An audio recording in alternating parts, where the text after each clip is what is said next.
Oh,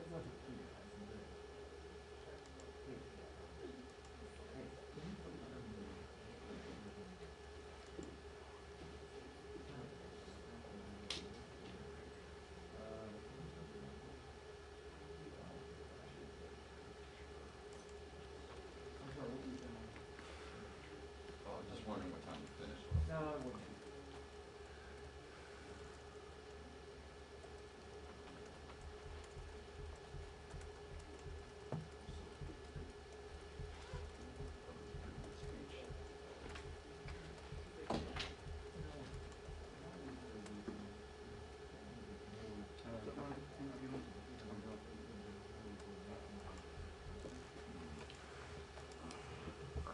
Seems like they took chairs out of here, doesn't it? Yeah, it really does. Hi. The chair that's missing from right there is right behind you. You can go ahead and put it back if you want. Yeah, feel free to put it back. You want to sit here? You sure? Right, you want? No, no. Some uneventful. Kind of uneventful, I think. Audio, but it's going to come out today if you would like. The audio will come out. Yeah, it's scheduled to post today. I think that's the. I mean, I could give it to you now if you move one need it. chair each. Okay. Huh? There can be only one.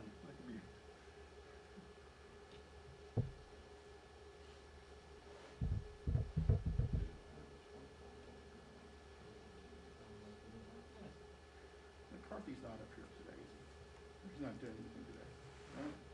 Well, I mean, I don't know what he's doing if he's not here. Do you want to sit? His neck shaking no less. Sure. So, He injured his neck shaking no less.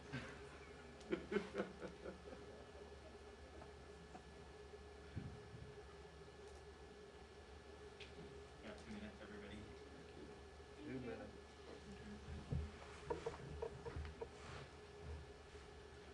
I love how no matter what time, no matter how often people use it 10:45, I've just now decided 11.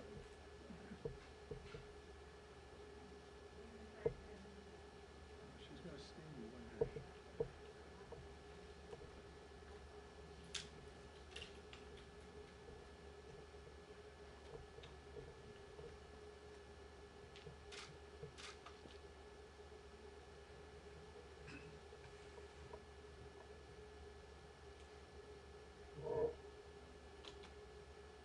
She just tweeted, so that means she's here.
Here we go.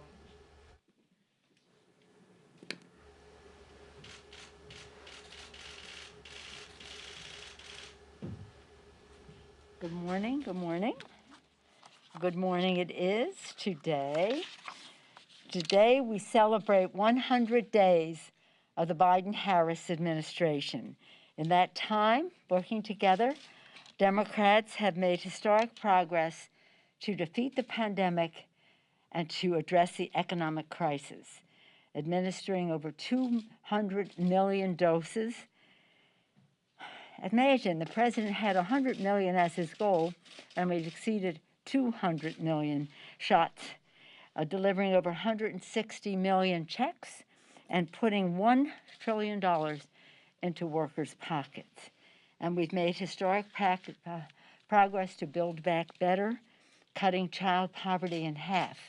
Imagine, in the rescue package, initiative to cut child poverty in half, delivering health care to an additional 800,000 Americans through the ACA because of the provisions in the rescue package that enabled more people to have access to the subsidies. This is so exciting.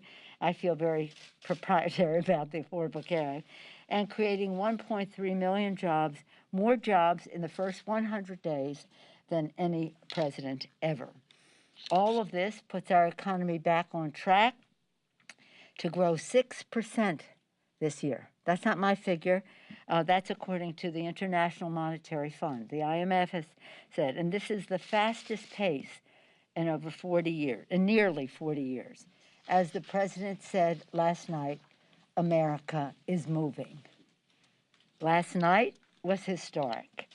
It was the first time two women, the Vice President of the United States and the Speaker of the House, sat behind the president as he delivered his address to the nation. It sent the message to girls and women that beyond the sky is the limit. We would say the sky is the limit years ago, but now with the technology that we see, there is no limit. The president's speech reflected that message. It's one thing to have two women there. It's remarkable, actually, I say immodestly. But what's really important about the night was what the president said in his speech. It was a triumph for women, women at home, women in the workplace, equal pay for equal work, paid family and medical leave, affordable child care, universal pre-K. I love that because it's children learning, parents earning, men and women, but largely women as caregivers. The Violence Against Women Act that he urged the passage of in the Senate, and many other initiatives for women. The list goes on. This address was a recognition that we can only build back better with the fuller participation of women in our economy. So I indeed thought it was a triumph for women. This is an ambitious, transformative vision for seizing a once-in-a-century opportunity to build back better. The bold investments of the American Jobs Plan, the American Family Plan, invest in the foundations of our strength, families, workers, and the middle class. The Jobs Plan is the largest plan since World War II, and the Families Plan will make historic differences for families. The Democratic House looks forward to working with the administration to enact this vision. Congress will work its will. We have many ideas in our caucus, and our committees are hard at work advancing the American Jobs Plan and the American Families Plan. Just to go back to the president's address, I mean, we're talking about it, but specifically, he lifted up the progress made by the rescue plan, told people what's in it so that they can be sure to avail themselves of the benefits of it and what can be done in the American Jobs Plan. In addition to all of that, he talked about other priorities for our community and therefore some pieces of legislation already passed the House or the Senate. The George Floyd Justice and Policing Act that we're optimistic will see some progress in a bipartisan way soon. Gun violence prevention bills, very popular across the country among gun owners and the rest. This is just only in the Congress of the United States is there objection, but there is bipartisanship or nonpartisanship on this subject across the country. H.R. 1, for the people. This is about our democracy. We must pass this legislation. We have in the House. The leader has called it a priority in the Senate. Mr. Schumer, and then what they did pass in the Senate, and we have to take up in the House, is the COVID-19 Hate Crimes Act, led by Mazie Hirono in the Senate, Grace Meng in the House. Then we'll take this up when we come back. The Equality Act, ending discrimination against the LGBTQ community, passed the House, popular in the country. Corporate America, by and large, supports the legislation. Let's just get that done. Immigration reform, as the president called for, Dreamers and TPS, etc. Let's just get popular across the country in a bipartisan way. Action to lower prescription drug prices. We've been working on this for almost a generation. It's time to do that. If we can pass the legislation to enable the secretary to negotiate for lower prescription drug benefits, it will be an assist to America's working families. Overwhelmingly, in any poll that you take, the cost of health care is a challenge to America's working families because of the cost of prescription drugs. With the Affordable Care Act, we have lowered the rate of increase of the cost of medical care, except for the cost of prescription drugs.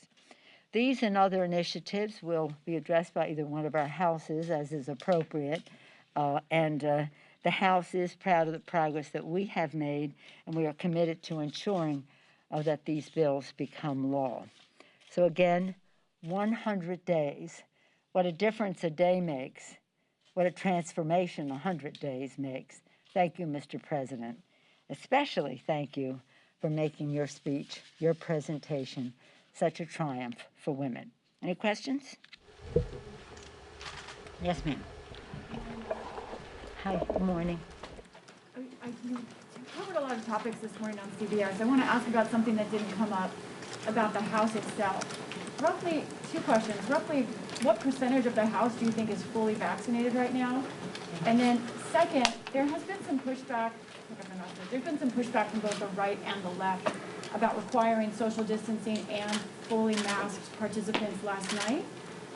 Why not consider something like requiring that everyone be fully vaccinated? Why require masks at a time when public health officials want the message to be about vaccination? Well, public health officials still are encouraged wearing masks indoors. But your question is an excellent one that should be made to every member of Congress.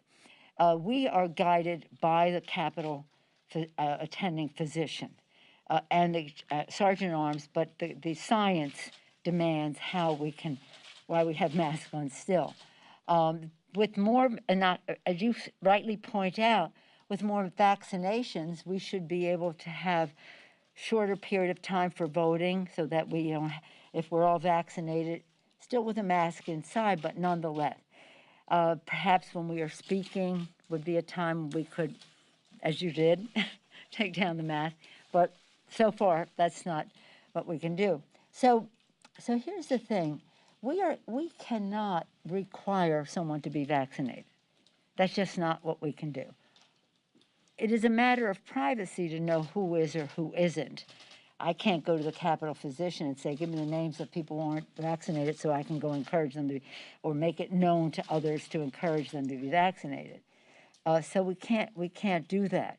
But you would hope that science would guide them to protect themselves, their family members, and be good colleagues in the workplace to get vaccinated. And the sooner that happens, the better for everything in terms of, because all of the requirements that we had last night were not about security by and large. That security issue is always there when the President of the United States is president.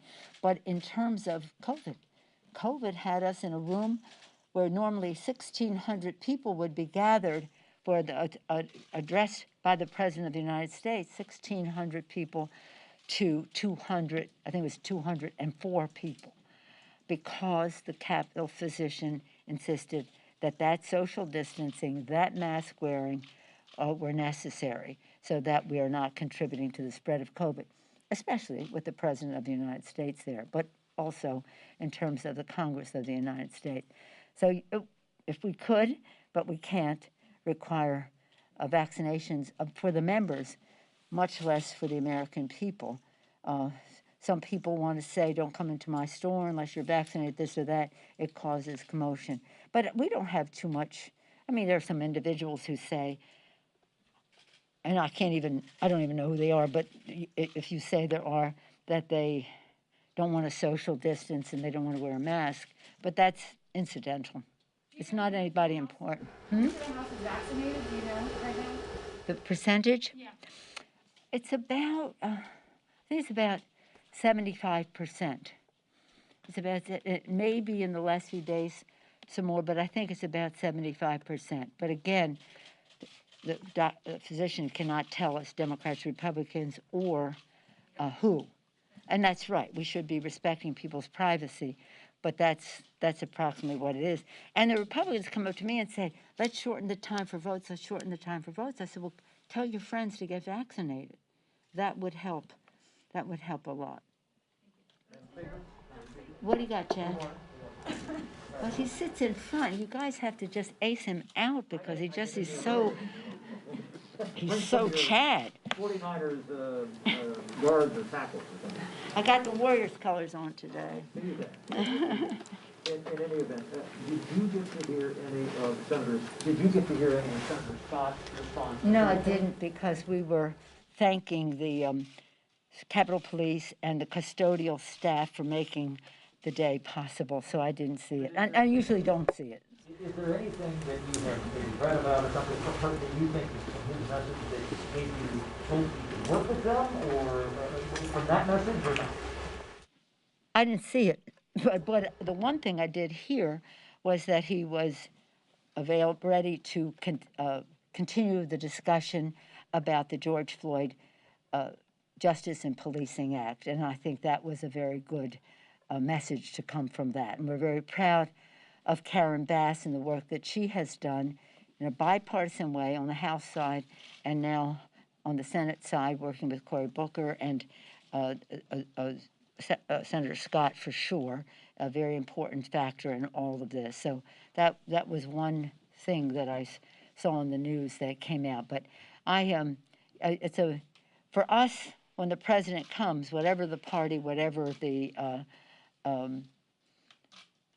capacity, it's until midnight, and the president was very gracious in wanting to, suggesting that he say thank you to the custodial staff who suffered so much at January 6th and who are continued to make the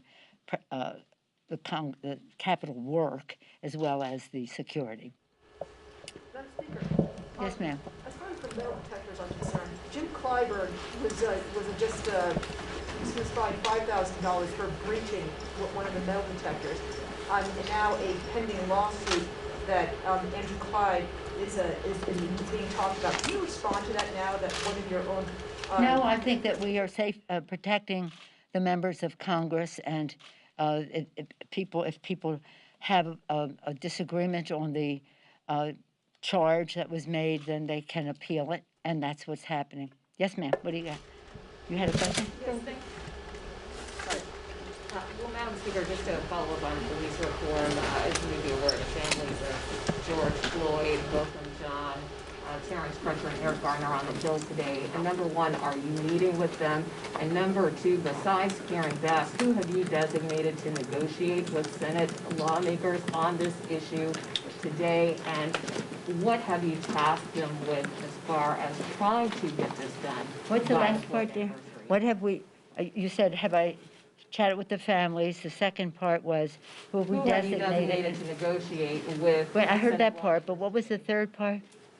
And I guess just what your hope is, or what you have tasked them with to try to get this done by the Floyd anniversary. I know you would like to get it done, but kind of what has been your mandate to them to move the ball forward? Well, Karen Bass certainly has received my authorization to proceed with discussions, and they will be having a meeting today. She had nearly 1 year ago, as you know, toward the end of May, George Floyd was murdered in full view. His assassination was something that caused demonstrations, show of support for his family all around the world. millions of people turned out for days and weeks in some cases, certainly in our country. Beyond the Congressional Black Caucus leadership, it was spontaneous. It was organic. People turned out. And in that period of time, by like the second week of June, Karen Bass introduced her legislation. At that time, when it came for the hearings, I met with the family, and at that time they said to me, Madam Speaker, will you name the bill for our brother? It will mean so much to his daughter. And I said, we will name the bill for your brother. We will name it for George Floyd if it is worthy of his name. We then went through the committee process. By a month, 4 weeks or so after the death of George Floyd, the bill passed the House. Nothing happened in the Senate. The bill came up again this year, and I met with the family again in preparation for it being passed in the House. I have spoken to them by phone. Because of COVID, we're limited in terms of actual meetings, but I have met with them in person, but most recently spoken to them by phone on the day, but actually right before the verdict and then after the verdict. So I have been in touch with them all along, though, long before COVID, but in the course of so many other sad deaths, I have met with the moms, many of the moms involved here. And of course, we serve with one, Lucy McBath. She lost her son. She's an inspiration to us in so many ways. And for years, we have been in touch with the families of victims, and we have promised them, in terms of victims of gun violence, that we will never give up until we pass legislation to stop gun violence. And that is, part of the tragedy of many of these moms who've lost their children, and some of it relates to need for justice in policing. We will bring it to the floor when we are ready, and we'll be ready when we have a good, strong, bipartisan bill. And that is up to the Senate, and then we'll have it in the House because it'll be a different bill. Members are willing to bend on qualified immunity? We let them have their negotiation. The president, I thought, calibrated his remarks beautifully last night to say, let's continue the negotiation. Yes, sir. What do we got? We got, okay. I just wanted to follow up on that. I know you said will your members been, but some of the more progressive members of your caucus have been pretty outspoken about how they don't like some of the compromises that are being floated. How confident are you that House Democrats, your margin is smaller at this point, that House Democrats will band together and pass something if it passes the Senate? Very confident. Yes, ma'am. Yes, ma'am. What do you see as the legislative path forward on prescription drugs? Do you envision that passing with other proposals in the American Family Plan? You're far away. Just a little bit louder. What do you see as the legislative path forward on prescription drugs, even though it was not included in the Family's Plan? Could you envision them passing together? Well, I have been, as I say, almost a generation advocating for enabling the Secretary to negotiate for lower prices. I appreciate your question because it relates not only to a legislative agenda, but the kitchen table concerns of the American people, which is what our legislative agenda is, how it prioritizes that. So there is big interest in our caucus, in the committee of jurisdiction, the committees of jurisdiction, as well among the leadership, that we want to see a path to that. What is in one bill or another is not really what is important. What is the path that we are on to accomplish what we need to accomplish, to do what we said for the people? We would lower the cost of health care by lowering the cost of prescription drugs. We would have lower health care costs, bigger paychecks by building the infrastructure of America in a green way, and we would have cleaner government by passing H.R. 1, the For the People Act. Those are still part of our agenda in the rescue package, I guess we call it ARP now, but in the rescue package, we did a great deal to lower the cost of health care for America's working families. I'm so proud of what was done in terms of increasing the subsidies for ACA, so many more people, even 100,000 more signing up in the president's extended enrollment period, and I thank him for that. The bigger paychecks. It's really important to note that if you're going to build the infrastructure of America for the future, it's not just roads, bridges, mass transit, that's all very important. It's water systems, it's schools, it's housing, it's broadband, a very significant part of our package that might not have been 10, 20 years ago in a package. Should have been, but it wasn't. So as we go forward, if we're going to build back better, we have to do so with a strong workforce development piece. Workforce development piece. The personal infrastructure must be built in order for the physical infrastructure to involve everyone in its success. And that's why, whether it's women, minority, people of color, veterans, rural, Native American communities, as well as businesses, must be able to participate in all of that. So it is the question you ask is one that is very supported in our caucus, that we would negotiate for lower prices.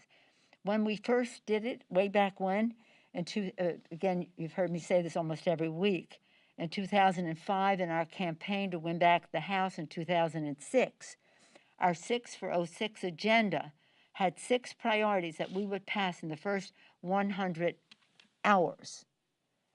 5 of them became law, 1 did not, because we didn't have 60 votes in the Senate, enabling the secretary to negotiate for lower prices for Medicare. Now we go beyond that, and that those lower prices would be lower prices in the private sector for America's families, not just those on Medicare. So this is a central issue for us. But we are all, to get back to your question, we are all united around what the president put forth last night. It was an agenda for the people. It addressed their concerns, and he did so extending the hand of friendship so that we could do this hopefully in a bipartisan way. But we must get it done, and the shared values that we have in our caucus enable us to discuss our enthusiasms, our exuberances, and see what emerges, and that's called Congress working its will.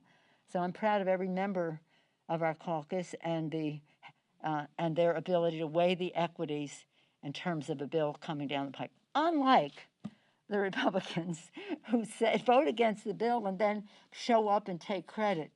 Oh, I voted for restaurants. Oh, you didn't vote for restaurants to have a grant. You didn't. And so a number of them are trying to take credit for something they did not vote for. And that's not unusual. Vote no, take the dough. That's what the Republicans do. But that doesn't help people.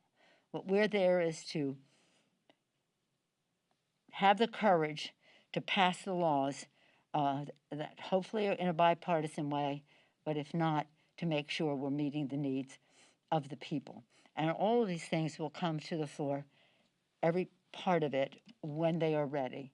And I'm hoping that the George Floyd Justice and Policing Act will be soon. Today they are meeting. I think that's great. I pray that they will be successful in a very strong bipartisan way, bicameral way. Thank you all very much.